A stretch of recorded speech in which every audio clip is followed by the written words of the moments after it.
What is up, everybody? Jason, aka Jester, and today I'm going to be putting a new spin on something that everybody eats. We're going to be doing meatballs. We've got about 2 pounds of ground beef right over here today, and all we're really going to be doing, we're going to be making these from scratch. We're going to throw in some oregano, and don't be shy. You want your meatballs to be nice and flavorful. We're then going to throw in some garlic, and again, don't be shy with the garlic. This stuff is amazing when it comes to the meatballs. And then, of course, some basil. Behind that, a couple of eggs. So we're kind of making it like a meatloaf in a sense, but not completely. Didn't crack that one very well, did I? And then we're going to be taking some of these Italian breadcrumbs once we get everything all mixed up, and we're just going to be getting it to where it all holds together. Let me get to that point and I'll show you. And now that we got the mixture exactly where we want it, which basically it just holds together with a little resistance, that's pretty much all you really want on this. You could just take these in, a couple, 2-3 ounces and just roll them right up. And voila, you could braise these right off as a meatball for your spaghetti. But that's not what we're going to do today. What we're actually going to do is flatten this out. And we're going to take fresh whole milk mozzarella pearls. And we're going to be stuffing a couple of these inside of each of our meatballs.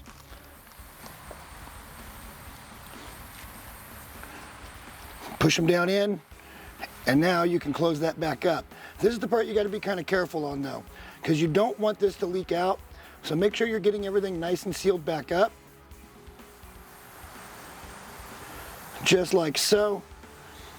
And just work with them a little bit. When you get them all done, you can set that aside. That's ready to go in the braise. And let me show you that. As for the braising process, all I'm going to do today is take a little bit of the sauce I'm going to end up using on this sandwich, and that's going to be a Classico tomato basil today. I like this stuff. I get it at the grocery store. It's usually pretty cheap, good flavor. I'm just going to mix it with a little bit of water, and we're going to put it in the pan here, and under heat, we're just going to roll them around until everything is good and cooked all the way through, and then we're going to go to the next step. And as you guys can see, everything's all cooked up. Now, we did have some split open. There's still cheese in all of them, but some of it did ooze out, and that's going to be a problem. If you guys don't have that issue, kudos to you guys, because it's a tough thing to make happen. Let me show you why we're going to call this the second sin sub, because gluttony is a wonderful thing. We're going to take one of these better meatballs, we're going to throw it right in some egg wash, and we're going to douse it with that panko. Get a real nice coating of that panko on it. From there, it's going to go right into a fryer. Get a few of these in here. We're going to deep fry this until it's golden brown.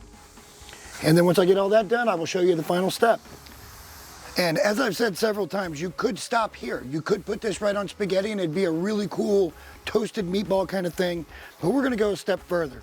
I'm going to take these and we're going to put them in a little pan like so. We're then going to take a little more of our sauce.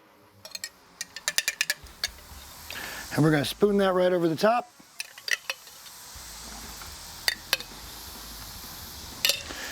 And then we're going to add a couple of slices of provolone. Something about like this. I'm not going to take this into the broiler. We're just going to let it go till the cheese melts. I'm going to put it on the hoagie. I'll be back with the finished product momentarily. And once that cheese is good and melty right out of that broiler, just add a little more sauce, put that right on your bun, and you've got a sub for the ages. As a matter of fact, it's a second sin sub because gluttony is wonderful. If you guys have followed me for any length of time, you know that I really just like doing ordinary things with a twist. This is just so your family or your kids don't get bored with the stuff that you make on a regular basis. And I have so much fun doing it. If you guys have any ideas, hit me up in the comments. Don't forget to like and subscribe. And oh, by the way, don't forget to check out Independent Spotlight on Twitch and the Discord. I'll put links for both in the description. We're just supporting artists that are up and coming, whether you do music or cooking or art or graphic design or TikTok, YouTube, it doesn't matter. Whatever you do, we want to give you guys a place to where anybody can come in and be supported and find a nice community. Hopefully you guys like this stuff. You know what to do if you do. Till next time, guys, we'll see you in the next one. Bye.